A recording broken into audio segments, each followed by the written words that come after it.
জামাত 33.6%।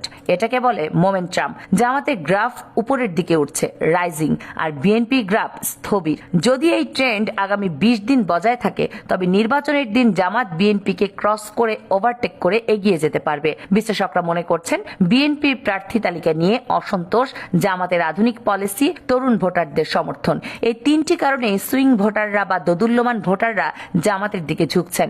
1.1% ব্যবধান আসলে কোনো ব্যবধানই নয়, এটি নেক টু নেক ফাইট।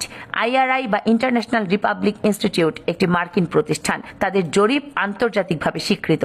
যখন আমেরিকার কোনো প্রতিষ্ঠান বলে জামাত 29% বা 33%, তখন বুঝতে হবে পশ্চিমারাও এই উত্থানকে স্বীকার করে নিচ্ছে। জামাতের আত্মবিশ্বাস বাড়ার মূল কারণ এই ডাটা। তারা হাওয়ায় ভাসছে না, তারা ডাটা ড্রিভেন পলিটিক্স করছে। আল জাজিরা এই তথ্যটি তাদের প্রতিবেদনে তুলে ধরেছে। আল জাজিরা রিপোর্টের সবচেয়ে ইন্টারেস্টিং পার্ট হলো কৃষ্ণ নন্দী।